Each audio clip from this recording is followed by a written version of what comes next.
Okay, so we are here. We are back again with another esteemed guest. The streets have been waiting on this one.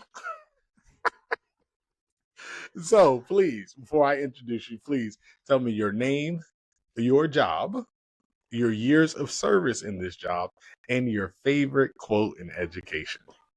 My name is LaTia Douglas. I am a school counselor. This is my 14th year as a counselor. I did 12 years in high school. This is my second year in elementary. Um, and prior to that, I taught for a little bit. And I don't really have a favorite quote, but recently, my favorite quote is Marshawn Lynch's, "I'm just here so I don't get fined." One of my favorite quotes, like in life. It To is. be honest with you, that is one of just my favorite quotes of all time for anything, really. So, okay, what initially brought you into education? You've been doing this now 14 years. What brought you into education? And prior to that, I was a science teacher at a private school. So what initially brought me was literally I needed a job while I was studying for MCATs. I've always enjoyed children, always wanted to have a job that worked with kids. So initially, I wanted to be a pediatrician. So when I finished college, I um, did a stint as a middle school science teacher with my biology degree because it was a private school. I didn't need any background in education. And I did that while I was studying for the MCAS that I never ended up taking. And my grandmother is an educator. She's a retired music teacher. She basically, going into year 3, was like, what are you doing? If you're going to keep in education, do it the right way, get the right degree so you can get paid. And so at that point, I had to sit and look, and I said, I love the relationship I have with students, but I don't like grading them. Like, some of my best relationships were with kids who weren't doing well in my class. So I was like, oh, I'll do counseling, because then it's like just the relationship. And so that's what brought me to school counseling. So, which I guess with you saying that, that kind of identifies a little bit, but maybe it's shifted over the years. Identify your why. Like, why do you do what you do? And like, why do you continue to do what you do? So my why is and has always been the kids. My why, like, it's the kids, that it continues to be that keeps me here. It's the kids. And The it really adult. is. I like the adults, but it's and there's been different jobs I've been in that have really, and people I've worked with have really encouraged me to take like leadership positions, but that would take me from the kids, and I'm not really interested in working with the adults. I'm here for the children, so that's always been my why. It's still my why, and it's just those relationships. Though I, didn't know it until I was in this position. I don't have the relationship with kids that brought me here because I'm not a teacher, so I don't see them every day, and I don't have the relationship I had as a classroom teacher as their counselor. I really only see them in crises, and we just don't build that same relationship. But That part I think is big, yeah, right? It's like we'll talk about this a little bit later, but it's like when people talk about like, well, why uh like what's the difference, I guess, between like being a teacher or what mm-hmm. should people know when they go into the role? It's very Yeah, different. Like when very I different. became an administrator, I think that for me was a big culture shock. I've never had a problem with establishing a rapport relationship with students in my classroom. But now when you're an Yeah, it's the administrator, same, very same, different. very Only time different. I really see you is when you're in trouble. Right, How am I going to establish a relationship with you when the absolutely. first time we're talking, I got to discipline you, Yep, right? So you have to try to find pockets of how do you still build that relationship with them even outside when of they're that. in crisis, Yeah. right? So when did you, so for this particular profession, right? At some point, we all just like, you know what, either I know what I'm doing or I love what I'm doing or whatever it is. Was there ever that moment for you of where either something clicked, you fell in love with this, or you just like, yo, I kind of, I know what it is I'm doing. Was there ever that moment for you? I don't know. I honestly don't know if there was like I've fallen in love with this. There has been times where it has felt like it clicks and it's like I know what I'm doing and I'm good at this. Especially when I was at the high school level. I do feel like I had colleagues who would like recommend me for things, or it was just, as a counselor, like, I was efficient and people knew what they were getting from me. Elementary is very, very different. And I don't necessarily feel that same level of efficiency, and just the job itself is so different. Um, So I don't even know if I always feel like I got this, I know what I'm doing. But I will say, and again, I don't know if this is fall in love with it, but there's definitely days that are just really hard. And there's a question as to, am I what am I doing? Did I make the wrong choice in switching? Is this the right profession? And then a kid will will come and it'll be like, oh, okay, I'm in the right spot. This is what I'm supposed to be doing. Let's go back to some of those challenging days because that kind Yeah. of leads into the next question, right? So a lot of people have like those moments. I know what I'm doing, or yes, I've fallen in love, or whatever it might be, right? With those challenging days, what what are some of the things that when you question yourself or you doubt yourself or you have those things, like go a little more into detail about that. So I'm sorry, are you asking what the challenges are or What are like some of the challenges that you deal with that as a counselor that make you so question, yeah. am Okay. I the right person?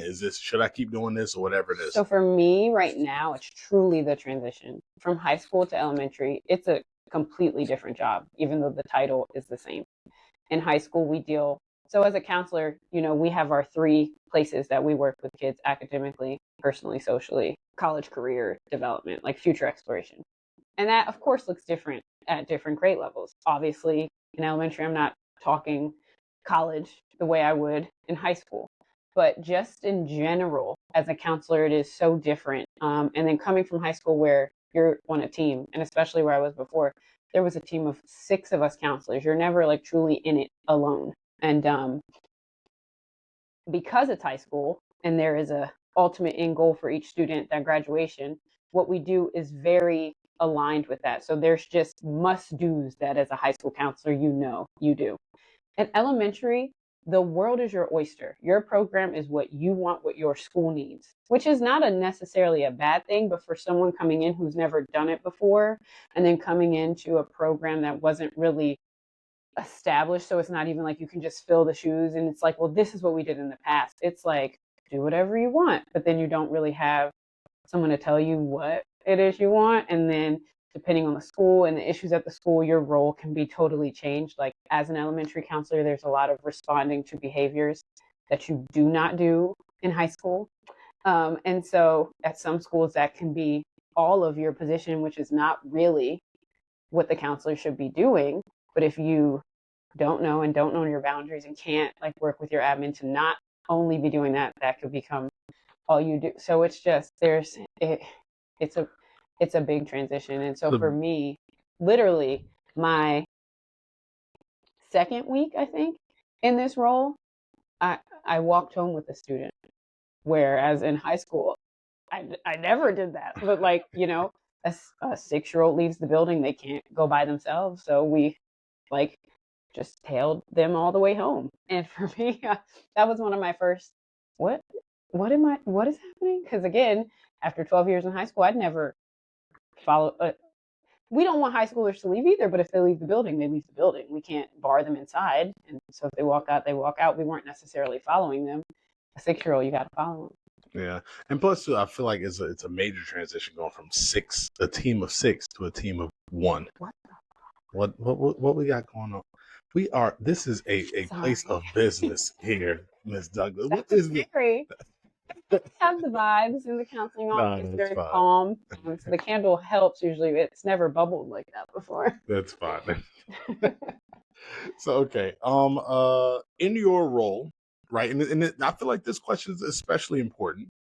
Um, do you have a mentor in your role? If so, who are they?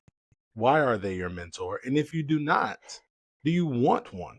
Some people don't even want one. Yeah. Do you have one and do you want one? I personally do not.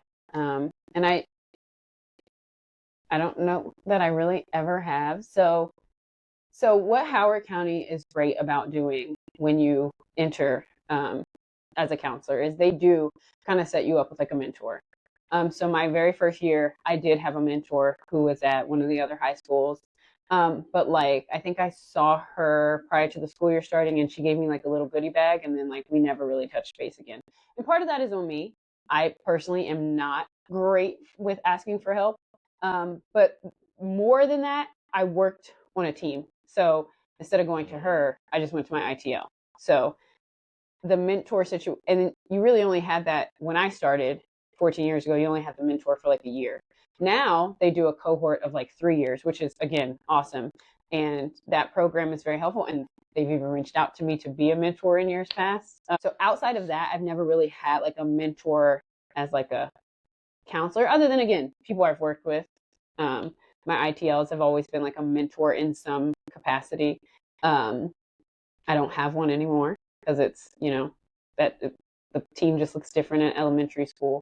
And they did try like to give me a mentor last year, not necessarily as the new counselor because I was in such a weird position last year where it's like I'm a veteran counselor because this is my 13th year, but I was new to this grade level. So they didn't really put me in like the new counselor thing, but they did try to give me a mentor. And I reached out a few times, but um, it's not really a mentor relationship like I would kind of imagine. Um, You want one? I don't know. Sometimes I do, and I feel like I have. And I know the question isn't necessarily based on race, but for me, a mentor has always been like another Black woman. So I've Mm-hmm. had um, Black women that I've worked with, especially in leadership positions, who have been kind of like unofficial mentors for me and always like looked out for me and encouraged me and things like that. They weren't counselors, which is fine. Um, so like I guess if I had a mentor, I would want it to be someone that kind of fits more that, like another woman like me. But like again, I don't know that they would be a counselor, and I don't know that personally I would utilize it as well and as much as I should, especially because I'll be like, I mean, we all work in education, so I know what it's like. I'll be like, I'm not going to bother them with this. Yeah. But I mean, you think it's interesting though, right? Like in education, with the millions of people we have working in education, you would think that we would have more mentors, but you're not the first person to say Mm-hmm. no, that you don't have one. And what would it I don't even think look I've like? really How ever would it be? officially, So on and so forth. had Yeah. one. I don't know. All right. Well, okay. So you've been in as a counselor for 14 years now? This is year This 14. is year 14. So let's think back to year one as a counselor. Year one, Counselor Douglas. Mm. How has that woman changed to year 14, LaTia? So again, the thing is like, so if I were still in high school, I would be like, oh, I know the ropes. And like, I felt like I was efficient and I was someone you could come to and get things done. I almost feel like year one LaTia in this role because it is absolutely so different from the high school role. So I don't know how much. I know there's certain things I'm definitely confident in, no matter the grade level, and that's like again building rapport with students, my presence in classroom lessons and things like that. But just the knowing the ropes of the job, sometimes I feel like I'm still like, well, what do you need from me, or what's my role in this capacity in this situation? And I don't know those things at this level yet. And I even went into this year a little bit more confident because I had 1 year under my belt. That don't matter. Not this year. This Okay, year is a so doozy. so what have you learned about yourself from the students? Our students typically shine a mirror on us regardless if we They want them do. to or They not, do. right? What have you learned about yourself from the students, Yeah. regardless if that's the high school students or Yeah. the elementary students? So two things. Because one, I have a funny story. That's like just when I was teaching, I'll never forget. I had a student who I worked at a small private school, so I had the kids multiple years, and I had a kid 1 year say, "I liked it better when we had you after lunch." And he was just like, "You're nicer after you've eaten." And I was like, "You know that we were." And so that just always makes me. I mean, it's a true story that always makes me laugh. But I like in general, I love what the students can teach you, and I think one of the things I've learned in working with kids, and again at any level, is just I really value honesty. So I'm always honest with the students, and it's not hard here. I was used to talking to kids in high school, and here, like I still can talk to them, but it's like I should be reading more books and things like that. But I always lead with being honest with them, and I think kids have also just taught me that we're human and it's okay to be human. So like if I mess up with a kid, I apologize to a kid. I had a student in here last week who, after many, many crises in the building, he got like a very impatient version of me. And you know, it was an honest version though, based on like the interaction between us. But I still like found him the next day. And while I stuck to the boundary I set with him the day before, I still like try to like make it right in a like, you're still a person I can come to. I've had that moment before. Like I remember at the end of the day, this was a couple of years ago. At the end of the day, I remember like we're trying to get all the kids out the building. We had a couple of girls who almost got in a fight, whatever. And we've got these football players who are kind of hanging around after this is way after dismissal. And the theater kids are trying to get ready for their play, and it's just like I just lost it because I'm just like, y'all are like every day. Where are y'all supposed to be? Y'all are always here, blah blah. And I chew those boys out. And then the next morning, I pulled them into my office of, I don't apologize for what I said, but I 1,000% apologize for how I said it. Because like my frustration, y'all weren't supposed to be in the building at that time, but it didn't call for that reaction that I gave y'all. That happens. And they understood, right? Just sometimes I mean, I think it goes further to building a rapport with them because they see us as humans and they understand, you know, people make mistakes. So I don't ever like totally beat myself up in those situations, but I do always try to like make it right with the student, especially in my role of being a person that they can come to. I never really want to break that with them. So yeah. You've yelled at me one time before. I'll never forget it. I don't think that's true. We talk about that off camera. Anyway, what's a defining moment in your role that you will never forget? So there was a student, this is back in high school, there was a student who was coming from middle school and we'd had a transition meeting and they had listed this laundry list of things that she needed and all this extra support you had to do to work with her. And I just remember when they were telling me she was obviously going to be on my caseload, I was just like, I'm not doing all that. And I've always kind of had, and that is part of why I transitioned, because I've always had a mentality of like, these students are in high school, like I don't coddle high schoolers, like I'm not baby. I will baby a baby. I'm not going to baby a high schooler because the world is not going to baby you. So I'm like, you know, she's going to have to get with the program, da da da da. And I remember the first time after she got there, she came in to see me. She came into my office, you know, and I was like, let me set the tone, you know, and I was a little dismissive, and you know, she like got up and like cursed me out and left and slammed the door, and I was kind of like, oh well, I don't know if that worked. And I ended up like showed her. Yeah, I was like, oh, she like stormed out of the counseling office or the counseling suite and stuff, and like I came out later and everybody was just like. But we ended up having like an amazing relationship because I did like, so I did go to her after that initial meeting and I apologized for seeming dismissive, and we just kind of started over. And I would say like I definitely became one of her people, if not like her person in the building. And she just had a ton going on in her home life. I remember having to like go to court for her and, you know, potentially testify and stuff like that. And we kept in touch. We're not in touch now, but for a little bit after she graduated. And that one just sticks with me because it had the potential, just with the mindset I went into it with, like, of going really poorly. And we ended up in a really good spot. So that's good. Yeah. That's good. That's good. Yeah, there was a child that you and I shared that my mind is thinking, I don't know if it's that not child her, or not. Okay. There was a different one. Yeah, but you know exactly similar, what I'm talking about. Yeah, and it's like, man, yeah, I remember for that child, it was like, I don't really trust anybody. She told me this. I don't really trust people like unless I know that you can take it. Our conversation was, I shouldn't have to go through this hazing process with you. However, but it's like, but after that, honestly, for me, I never really had any other problems with her. And it was anytime a situation happened with her and someone else, you were a safe person. I had to be one of the safe people. Now, I don't necessarily want to always have to be the one who's in the middle, but it's like you keep those things in mind. And some people, they got stuff going on outside of here. So, and they bring that here with them.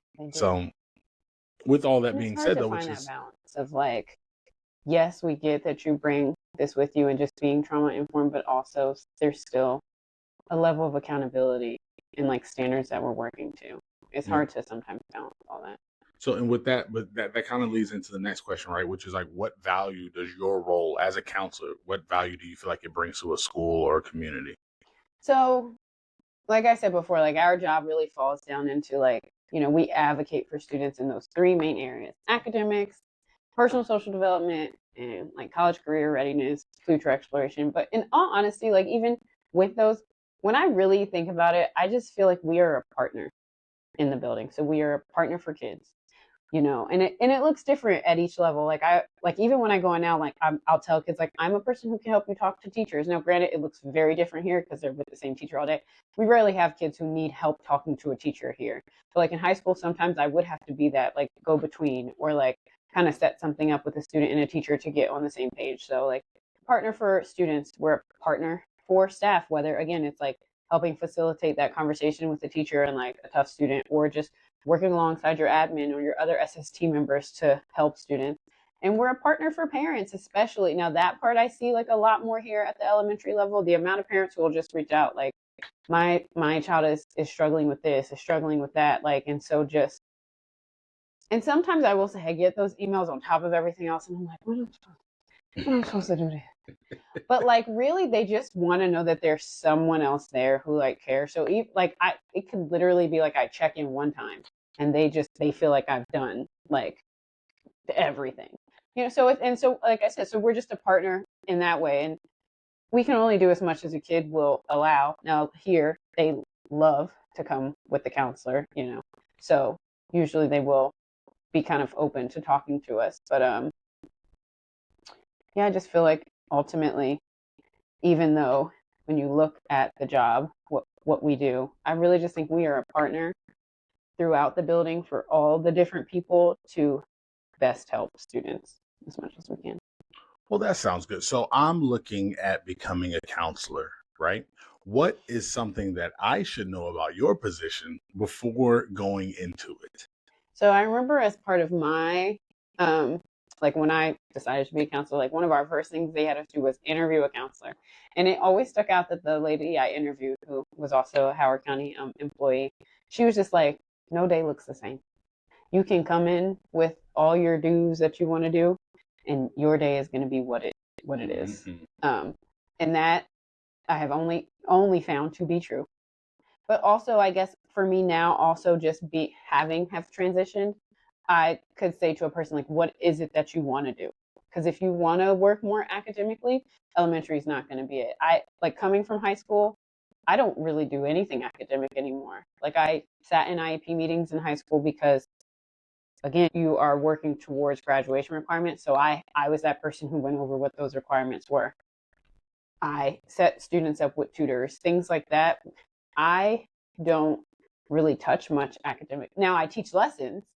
I do teach like lessons a lot more at the elementary level, but I don't really work with students in their individual academics anymore. Like I'm never looking at grades the way I was in high school, because it's just not the same. It's not the same though. Yeah, like so credits here versus credits in high literally school. is none. It's not. There's no Yeah. credits. Yeah, There's there's no not. credits here. Like when I say I'm saying credits. It's not credits. It's grades, It's just but grades. it's not.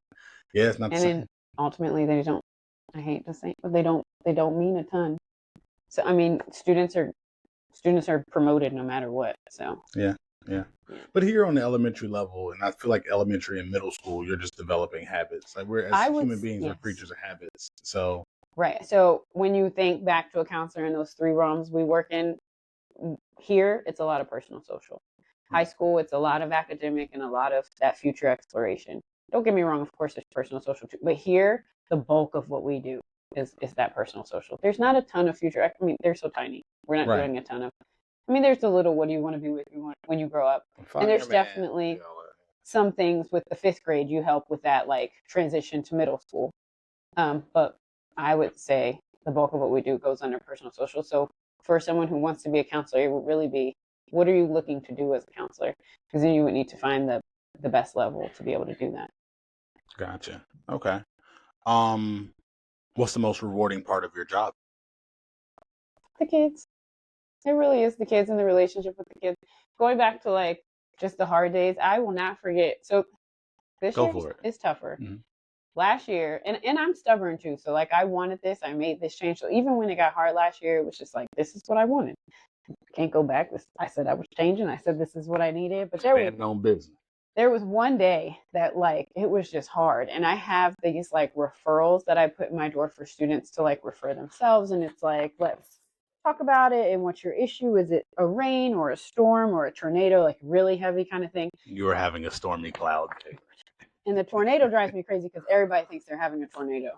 And it's never really a tornado. But these aren't even in the door this year because it's been too crazy for me to get to them. But sometimes, like, you know, kids will fill them out and I'll get overwhelmed because, like, there's so many other things happening and I'm not getting to this part. And it was just a day that I could not. And I came in my office and this has been slipped under my door. And I say, oh.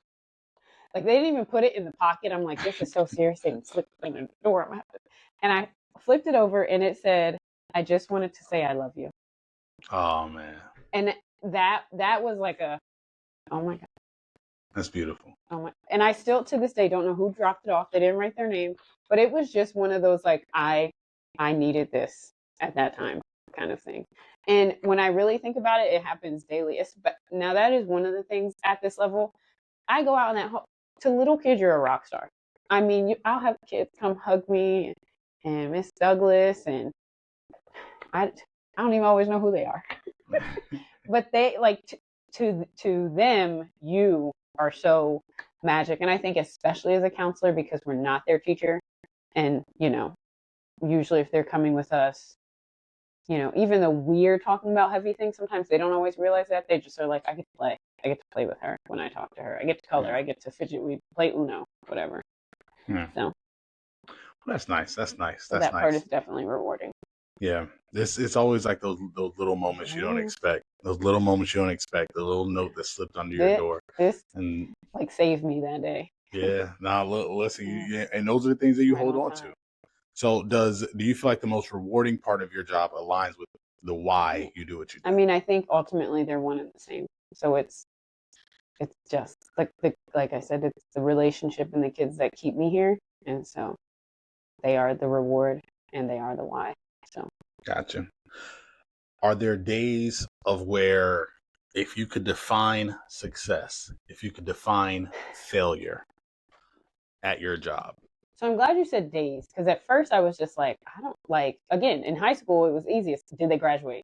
But it truly is a day-to-day thing. And so for me, a successful day, sometimes a successful day this year is, oh my God, I got to like work with kids. And when I say work with kids, because I work with kids all the time, working with kids almost by choice is a little different than being called to respond to behaviors, because I'm still working with kids, but not in the capacity that like you really want to, because they're so off that like it's just hard. Like when I'm called to respond, sometimes the kids are disrespectful and they don't want to listen and they climb and stuff. And then when I spend a whole day doing that, the day feels like a failure because I don't get to do my job. A successful day is a day where like, oh my goodness, I did 2 lessons and I had a lunch bunch and I even popped out at recess, like because I wanted to, not because like there was a code for physical aggression out there, you know. So that's a successful day.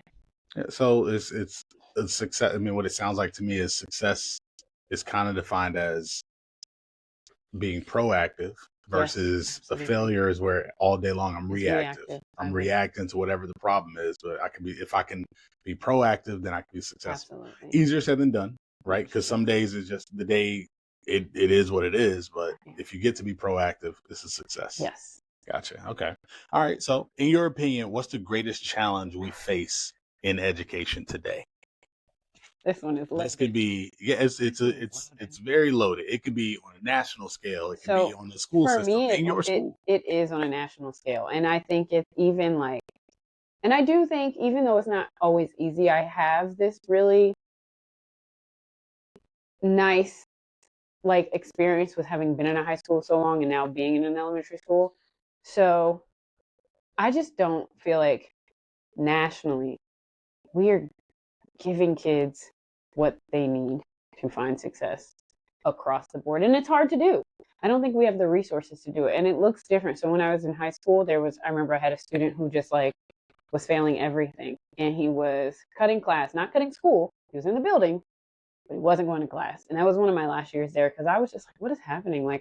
How have you failed everything, every class, including PE, by the third quarter? Like nothing you do in fourth quarter is going to make a difference. And you're here every day, but you're just literally not in the classroom. And when we had an IEP1 meeting for the student, it had turned out that, so he was a student, I think he came to America at the tail end of seventh grade. And we have a way, and it's understandable. So when students come in our county from outside of the country, we look at credits and all that stuff, but ultimately you're placed with your age group. Turns out this young man had last attended school in third grade, but he was in seventh grade. So we placed him in seventh grade with a third grade education and no English. And he came in May, so he's placed in seventh grade in May, and of course went to eighth grade the following fall. And then he ended up in middle school. And he got to middle school and everything he was doing in high school. He got to high school and everything he was doing in class, he didn't understand. He's coming to us with a third grade education and very little English. And now he's in eighth grade, now he's in ninth grade. So, of course, in high school, when he had more freedom in his schedule and, we're expecting high schoolers to go where they're supposed to go, he's hiding in bathrooms and just in the hallways and not in the classroom. And at that point, we're expecting for him to be a part of the program. Right. And he's like, I don't know what this program is. I don't even know the program. Yeah. Exactly. So sitting in that meeting, it was eye-opening. And it was just like, and I mean, it's not even just students like that. I remember being frustrated in high school where I'd have a kid who is in their third year of high school, not necessarily a junior, but in their third year of high school, is still in algebra because they came into high school with maybe a fourth grade math level, but we don't start anywhere less than algebra. So you got to pass algebra, and you just take algebra over and over. I've had kids take algebra 4+ times between the school year and summer school and still not pass it. But you have to have an algebra credit to graduate. And we just keep trying, just keep taking it. And then there might be credit recovery. And it's just like, I feel like sometimes we just and so now I'm at elementary, but like I said earlier, they're not earning credits now and they get grades, but we're going to promote you. So we got fifth graders who are already always in the pod or whatever because math is too hard and they're doing fractions. But really, the last math they understood was in first grade. But there's no way, teachers are doing their best to differentiate. But how do you differentiate your fifth grade math class to teach this one first grade math? Because they haven't gotten it since then. So here's what I'm going to do. I'm going to put in a call to my friend Linda McMahon, I was going to say, I hope before there was the dissolution of the Department of Education. And right now, there's some really loud screaming going on outside this door. Well, because that was the other thing I was going to say. And at the elementary level, we have kids who are in our general education classrooms, and I'm not saying they should not be. And right. I understand, least restrictive environment, but the amount of supports they need takes away from the other 20+ kids who are in there to learn. Because now the teacher and all the support staff are being called to help them not demolish the classroom and the rest of the kids have to fly. And our kids are getting completely desensitized to the screams in the hallway. Or, this one throwing his water bottle across the classroom and we all have to leave so he can now destroy the classroom. It is. So I'm gonna ask Linda McMahon to step down, and she's gonna now promote LaTia Douglas as the Department of Education. Because what is the most frustrating thing is hold on. The concerns and not knowing the answer. So that's exactly what I'm about to say. So if you are now in charge, you are the one in charge. You can make the decisions. How do we fix this problem? We need things that we don't have: more funding, more people. We need more staff. And then the thing is, we need more training. Sometimes, especially being here at elementary, I did my program in counseling. I didn't do my program in behavior intervention. So when they call me to a student who is destroying the classroom, what's I'm supposed to do? Yeah, you're supposed to not get hit with the chair being thrown across the room. Exactly. You come in, you say a couple of words, and make them realize, you know what, throwing the chair is wrong. Let me put this down. Because that works. Exactly. I'm ducking, and somebody tap in. It's somebody else's turn. Yeah, you come in, you say the words, and then now kids don't bite no more. Right, exactly. And then that's how we fix the problem. Right. Okay, so this is the last question, but this is a big one, and especially for you, for you've worked in the high school, you've worked in the elementary school. Only time will tell whatever it is that the future holds for Yeah. you, right? But for all your students that you've worked with in the past, I'm It's hoping almost and praying. dismissal. It's I'm almost hoping and dismissal. praying though that these screens are picking up in the It's background. almost dismissal. So, how would you like for your students to remember you when it's all said and done, and LaTia is finally walking away from education or whatever it may be? How would you like for your students, families, coworkers, communities? How would you like to be remembered? So for me, it's again my why. It's as someone who cared for them, and in all honesty, I don't expect that to be every kid. You know, as a counselor, I definitely do what I can for every child. But I mean, we all know, like, you know, there's 400, 500 plus kids in a building. I can't, I'm not going to be a somebody to every one of them. And that's okay. But I want to be a somebody to those that need it. So whether and sometimes it's more tangible to see in high school. Like I've had kids reach out and be like, thank you for all you did for me. I don't think I'll see that here. They just have so much school later. So I might not always know, but for them personally, if they can think back, you know, and again, this isn't every kid, but the kids who truly need it and might not feel like they have a person in their corner or feel, you know, whatever their home life situation might be, or maybe even if it is just at school, like there's someone who genuinely cares for them. I want, you know, the kids who need that to have that within me. And I think for some there, I mean, I have a couple who, Miss Douglas is going to be your school mom here. So, like, that's fine. All right, Ms. Douglas, I appreciate your time so Thank much. you. Hopefully, speaking another person who's either aspiring to be a counselor, maybe another counselor will see this and they'll say, you know what, I got a sister in the struggle with me, of counseling. So, all right, well, thank you. Thank you.